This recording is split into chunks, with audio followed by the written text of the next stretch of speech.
ilay vehivavy tsanga vadiny Osia. Izany indray no anasako anao amin'ity maraina vaovao ity.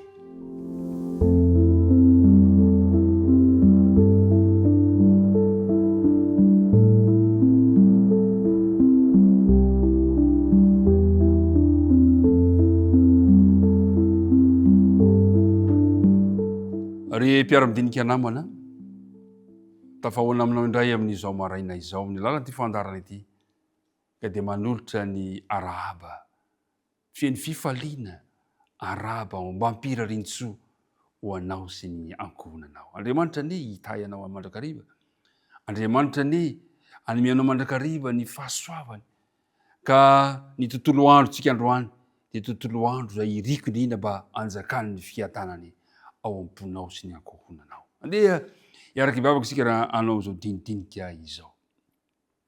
Rainay io izay eny an-danitra, misaotra anao indray izahay no ny fahasoavanao sy ny famindram-ponao. Misaotra ny amin'ity fotoana sarobidy izay omenao anay ity.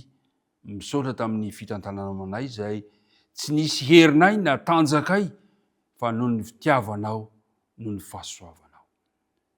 Mamelà nefa ny ilokay ary aoka mba ho voadio eo anatrehanao zahay. Ankehitriny ary, raha iaraka andinika ny teninao izay Andriamanitra, dia tomoera ty am-ponay amin'ny alalan'ny fanainao masina, ka izany fanainao masina zany no irinay mba ampianatra anay ny teninao, ka ny teninao tsy handalo fotsiny fa hitondra fitahiana, hitondra soa ho an'ny tsirairay avy. Anaran'i Kristy nangatana ny vavaka.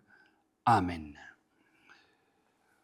Ry mpiara-midinika namana, anisan'ny tantara anankiray izay mampieritreritra ao anatin'ny soratra masina ny tantaran'ny Osia. Fantatsika tsara fa hatrany am-piandohana, ny tantaran'ny Osia dia maneho ny fifandraisan'Andriamanitra amintsika taranak'olombelona. Ka raha ny didy izay nomena ny mpaminany Osia azy dia mampieritreritra ihany koa ary mahalasa saina. Zao zavatra mitranga nefa ao anatin'izany tantara izany no ahitantsika ny fitiavan'Andriamanitra. Nahazo iraka hafahafa nampanaovina azy ny mpaminany Osia. Inona ny iraka nampanaovina azy?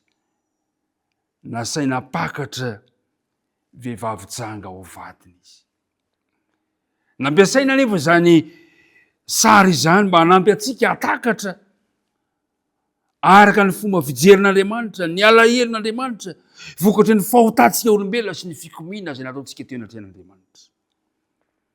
Tampitiavana nefa noho ny fidianan'Andriamanitra vady. Isika zany zanak'Israely izay nitsangatsanga taminy. Ary hitantsika ihany koa ny fomba entin'Andriamanitra natao ampodiana ary anarina indray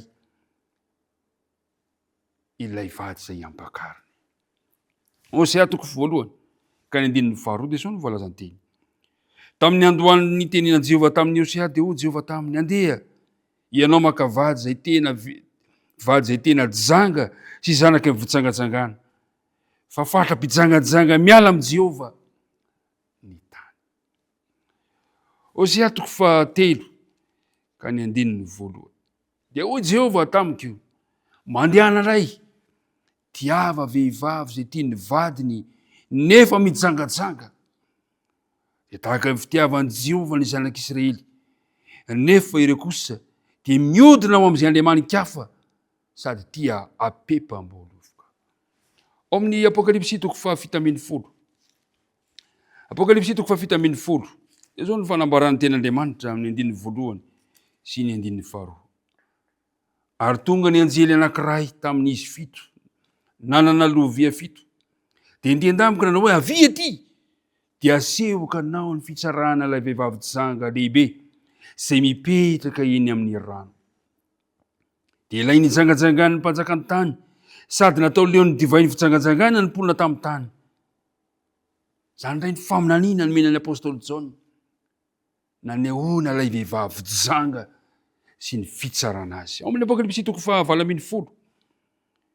Zao kosa nefa ny zavatra mitranga. Eo amin'ny andinin'ny Apokalipsy toko faha-20 folo. Ary rehefa afaka zany andinin'ny voalohany, dia hitako fa indro nisy anjely iray nidina avy tany an-danitra nanana fahefana lehibe ary ny tany no azavainy voninahiny ary niantso tamin'ny feo mahery izy ka nanao hoe ravarava Babilôna lehibe ka tonga fonena ny demonia sy ny firenen'ny fanahy maloto rehetra ary ny akany vorona rehetra izay maloto sy ankahalaina fa tamin'ny divainy fahatezerana no ny fitsangatsangany no nalavon'ny firenena rehetra ary ny mpanjakany tany nijangatsanga taminy ary ny mpandrato tamin'ny tany tonga mpanankarena no ny afatratra ny nitiavan'io ny zava mahafinaritra ny tena maneo fitsangatsangana izany tenin'Andriamanitra zany zay lesona tian'Andriamanitra hositolona amin'izao taranaka misy antsika izao avy amin'ny tantarany mpaminany Osea. Fantatsika tsara ny mpaminany Osea araka ny voalaza teny am-piandohana nasaina naka vehivavy janga izy ary nataony Osea avokoa ny fomba rehetra mba hamerenana ilay vadiny mba hamerenana azy ho amin'ny laona saingy izao nijangajanga hatramin'ny farany ilay vadiny. Asehon'ny Baiboly fa hamerina ireo fahadisoana amin'ny kapobeny nataon'ny Israely ireo ny fiangonana ankehitriny fiangonana misy ankehitriny ny zatra nisy nandeha tamin'ny lalan-diso ilay vahoaka izay nofidian'Andriamanitra nanaovany fanekena nitady hevitra mba hialana amin'Andriamanitra ity fiangonana ity ary kanefa teo anatrehan'izany toe-javatra izany dia niezaka Andriamanitra mba hamerina tahaka ny niezaka nataon'ny Osea mpaminany hamerenana amin'ilay vadiny ho amin'ny laony indray. Ry mpiara-midinika namana ilay vehivavy janga vadiny Osea dia maneho ilay vahoaka an'Andriamanitra izay niodina teo anatrehan'Andriamanitra kanefa nanao ezaka Andriamanitra mba hiantsona indray izany vahoaka sisa zany ka nanao hoe izao voalaza ny amin'ny 2:8 amin'ny Apokalipsy 7:20 manao hoe ary nareo feo iray avy tany an-danitra ka nanao hoe miala aminy ianareo ry oloko mba tsy hombona nareo ho taminy ary mba tsy hisy azo anareo ny loza manjo azy.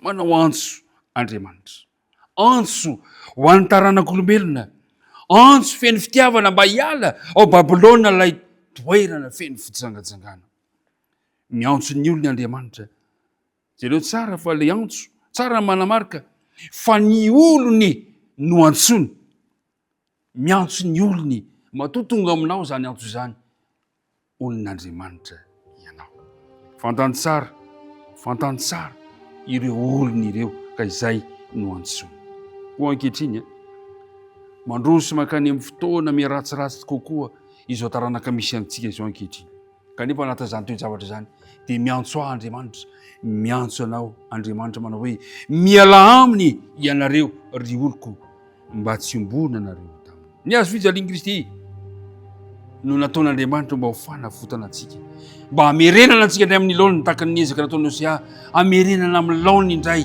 ka nanaovan'ny Osea fanavotana tamin'izany fotoana izany dia tahaka izany keo nentin'Andriamanitra mba hanavotana antsika hiverina amin'ny laoniny dia endro Kristy nomeny ka maty teo amin'ny azo fijaliana mba ho fanavotana ho ahy sy fanavotana ho anao. Ry mpiara-midinika namana mbola tianao Andriamanitra mbola tiantsika Andriamanitra ka miantso antsika manao hoe miala aminy ianareo ry oloko mba tsy hombona nareo hota aminy. Hombanao indray Andriamanitra androany ka isy fanapa-kevitra raisinao manoloana izany fitiavana izany antson'Andriamanitra izany ho anao. Hivavaka isika. Rainay izay ny an-danitra misotronao izahay